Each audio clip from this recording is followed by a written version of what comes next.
ഒടുവിൽ നമ്മൾ പോലീസിനെ വിളിച്ചപ്പോഴത്തേക്ക് എന്നിട്ട് ഈ മെമ്പറൊന്നും ഇറങ്ങി വന്നോ, അവർ വീണ്ടും ഫ്രണ്ടിൽ നടന്നില്ലേ. സാധാരണഗതിയിൽ അത് കഴിഞ്ഞിട്ട് എല്ലാം കുറച്ച് ബഹളവും തിരക്കൊക്കെ ഒന്ന് ഒഴിഞ്ഞതിന് ശേഷം ഈ വന്ന പിള്ളേരുടെ വണ്ടിയുടെ അടുത്താണ് ഈ കള്ളുകുടിയും ഒരു ലേഡി നിന്ന് സംസാരിക്കുന്നത്. നോക്കുമ്പോൾ അവരത് മെമ്പറാണ്, ഒരു കാല് വയ്യാന്ന് പറഞ്ഞാൽ മെമ്പറാണ് അവിടെ നിന്ന് സംസാരിക്കുന്നത്.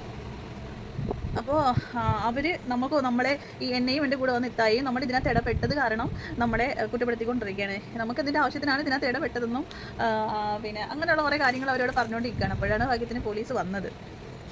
അപ്പോൾ ഇപ്പോൾ ഒന്ന് ഇടപെടണമെങ്കിൽ നമ്മൾ വേറൊന്നും ചിന്തിച്ചില്ല. പിള്ളേരെ അടിക്കാൻ കൈ വെക്കുന്ന കണ്ടപ്പോഴും ഒരു ഫോൺ തട്ടിപ്പറിക്കുന്ന കണ്ടപ്പോഴും ഒന്ന് ഇടപെട്ടതല്ല, അങ്ങനെ ചെയ്യണ്ട, നിങ്ങൾ മാന്യമായിട്ട് പറഞ്ഞ് അവസാനിപ്പിക്കുക അല്ലെങ്കിൽ പോലീസിനെ വിളിക്കുക എന്ന് പറഞ്ഞതേ ഉള്ളൂ. അതിനാണ് നമ്മളെ പിടിച്ച് നിർത്തിയത്.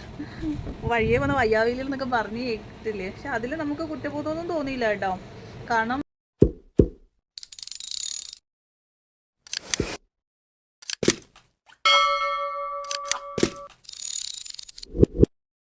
ചില യാത്രകളൊക്കെ നമ്മൾ പോകുമ്പം വളരെ മനസ്സിന് ഭയങ്കര റിലാക്സേഷൻ ഉണ്ടാവും. നിങ്ങൾക്ക് ആർക്കെങ്കിലും തോന്നിയിട്ടുണ്ടോ? എനിക്ക് തോന്നാറുണ്ട് കേട്ടോ. ഞാൻ അങ്ങനെ നല്ല വിഷമിച്ച് ഡിപ്രഷനൊക്കെ അടിച്ചിരിക്കുന്ന സമയത്ത് ഒരു യാത്ര പോകും. ചിലപ്പോൾ പർച്ചേസിനായിരിക്കും, ചിലപ്പോൾ പിള്ളേരെയും കൊണ്ട് അല്ലെങ്കിൽ ഫാമിലിക്കൊക്കെ പോകും. നമ്മളിങ്ങനെ പുറത്ത് പോകുമ്പോൾ ഉണ്ടായിരുന്ന ടെൻഷൻ മൊത്തം നമുക്ക് റിലീഫ് ആവുന്ന പോലെ ഫീൽ ആവും. പിന്നെ നമ്മുടെ മൈൻഡിൽ നല്ല ഫ്രഷ് ആയിരിക്കും. അപ്പോൾ ഇന്നലത്തെ ഒരു ദിവസം എന്ന് പറഞ്ഞു കഴിഞ്ഞാൽ എനിക്ക് അങ്ങനെ ഒരു ദിവസമായിരുന്നു. നല്ല ടെൻഷൻ ഉണ്ടായിരുന്ന ഒരു ദിവസമായിരുന്നു കേട്ടോ. ഈ ടെൻഷൻ്റെ ഇടയിൽ അപ്പോൾ ഞങ്ങളുടെ വീടിൻ്റെ അപ്പുറത്തെ വീട്ടിൽ പറഞ്ഞ് നമുക്കെന്നാൽ ഒന്ന് ചുമ്മാ കറങ്ങിച്ച് വരാം, കുളത്തുപ്പുഴ വരെ ഒന്ന് പോയിട്ട് വരാം. കുളത്തുപ്പുഴ പോകാൻ വെറുതെ ഇല്ല, അവിടെ എന്താ പറയുക, തിരുമക്കളൊക്കെ ഉണ്ടല്ലോ. എന്ന് വെച്ച് കഴിഞ്ഞാൽ ഒരുപാട് മീനുകളുള്ള ഒരു കുളമുണ്ട്.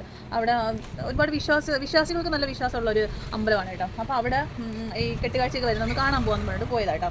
എപ്പോഴും ജോലി തിരക്ക് വീട് അതൊക്കെ അല്ലേ ഉള്ളൂ, ജീവിതത്തിൽ വേറെ കാര്യങ്ങളൊന്നും ഇല്ലല്ലോ. അപ്പോൾ പിള്ളേരെയും കൊണ്ട് ദൂരെയൊന്നും പോകാനൊന്നും ഇപ്പോൾ ഒരു സാഹചര്യത്തിൽ പറ്റൂല എന്ന് വിചാരിച്ചിട്ട് അവർക്കും ഒരു സന്തോഷം ആയിക്കോട്ടെ എന്ന് വിചാരിച്ചിട്ട് പോയതാണ്. അങ്ങനെ പോണ വഴിക്ക് അവിടെ ഉത്സവത്തിൻ്റെ സീസൺ ആയത് കാരണം ഉത്സവത്തിൻ്റെ സമയമല്ലേ, അപ്പോൾ അവിടുത്തെ അമ്പലത്തിൻ്റെ തിരക്ക് അത്രത്തോളം തിരക്കാണ് കേട്ടോ. അപ്പോൾ ഞങ്ങൾ ഈ ഫ്ലോട്ടൊക്കെ കാണാമെന്ന് വിചാരിച്ചിട്ട് ആനയൊക്കെ ഉണ്ടെന്ന് വിചാരിച്ചിട്ടൊക്കെ പോയതാണ്. അപ്പോൾ പോണ വഴിക്ക് എന്ന് വെച്ച് കഴിഞ്ഞാൽ അമ്പലം കയറി ഇറങ്ങുന്ന ആൾക്കാരൊന്നും വിചാരിക്കണ്ട, ചുമ്മാ പിള്ളേരെയും കൊണ്ടൊരു സന്തോഷത്തിന്.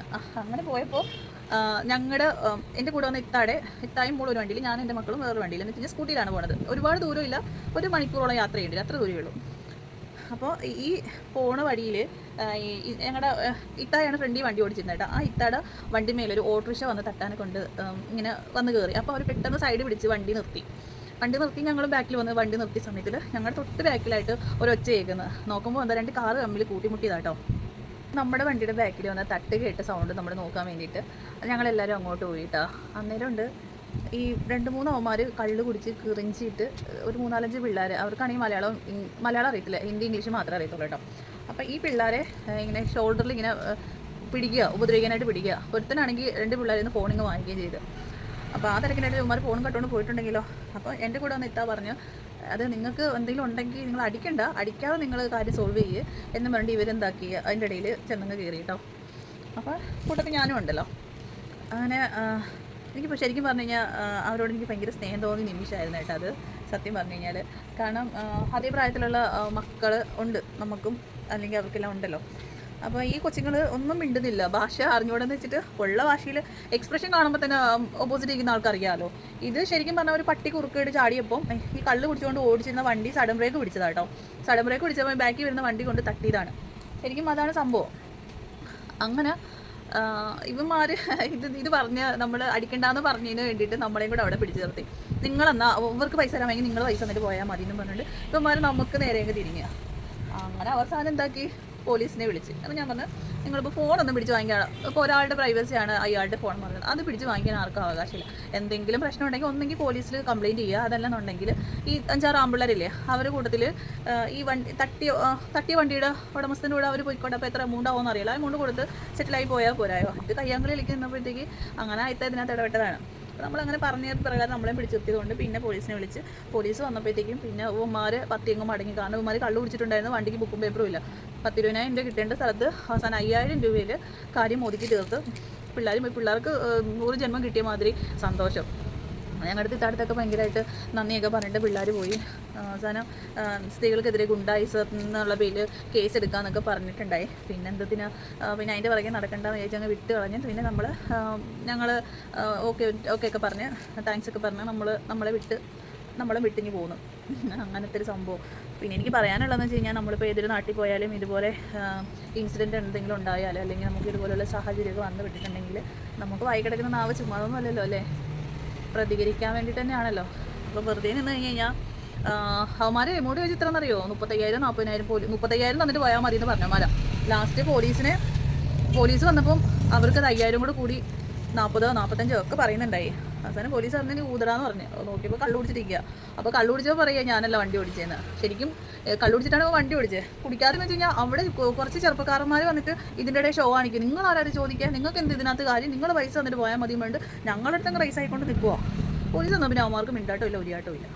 ഞാൻ ഈ പറഞ്ഞ സംഭവം നടക്കുന്നത് അവിടെ കുളത്തുപ്പുഴ എന്തോ കൈതപ്പള്ളിയോ അങ്ങനെ എന്തോ പേര്, പെട്രോൾ പമ്പിൻ്റെ ജംഗ്ഷൻ ഇപ്പുറമായിട്ടൊരു പെട്രോൾ പമ്പ് ഉണ്ടല്ലോ. എന്ന് വെച്ച് കഴിഞ്ഞാൽ അഞ്ചേന്ന് അങ്ങോട്ട് പോകുന്ന വഴിക്ക് കുളത്തുപ്പുഴ എത്തുന്നതിന് മുമ്പായിട്ടുള്ളൊരു പെട്രോൾ പമ്പ്. അവിടെയാണ് അവിടുത്തെ മെമ്പർ താമസിക്കുന്നത്. ഒരു ലേഡിയാണ്. ആ ലേഡിയുടെ വീടിൻ്റെ ഫ്രണ്ടിലാണ്, ആ മെമ്പറിൻ്റെ വീടിൻ്റെ ഫ്രണ്ടിലാണ് ഈ സംഭവം നടക്കുന്നത്. അവർ പക്ഷേ ഇറങ്ങി വന്നൊന്നുമില്ല.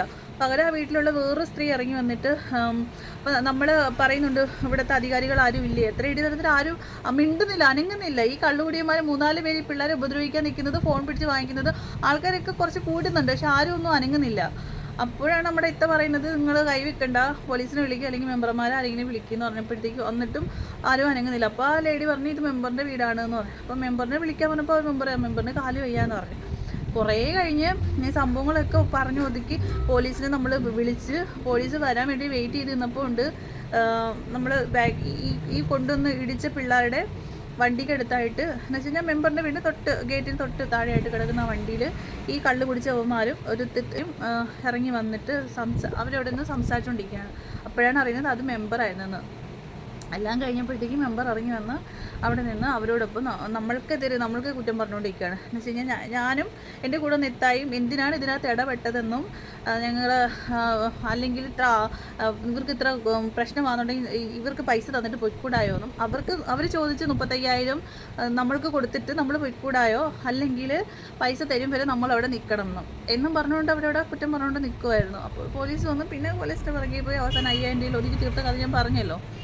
അപ്പോൾ അതൊക്കെയാണ് സംഭവം. നമ്മൾ ഏതൊരാളായാലും ഒരു അധികാരത്തിൽ ഇരിക്കുമ്പോൾ അവിടെ നടക്കുന്ന കാര്യത്തിൽ ഒന്ന് ഇടപെടാനുള്ള ഒരു മര്യാദയെങ്കിലും കാണിക്കേണ്ടത് വളരെ നല്ല കാര്യമായിട്ട് എനിക്ക് തോന്നുന്നു. അല്ലാതെ ഞാനെന്ന് പറഞ്ഞില്ലേ രാമനാരായണ അല്ലെങ്കിൽ അതിനെതിരെ അല്ലെങ്കിൽ അതിനകത്ത് ഇൻവോൾവ്ഡ് ആയിട്ട് അല്ലെങ്കിൽ സംസാരിക്കുക എന്നുണ്ടെങ്കിൽ അവർ കുറ്റം പറയല്ല വേണ്ടതെന്ന് എനിക്ക് തോന്നി. എൻ്റെ തോന്നലാണ് കേട്ടോ. പലർക്കും പല അഭിപ്രായങ്ങളായിരിക്കുമല്ലോ.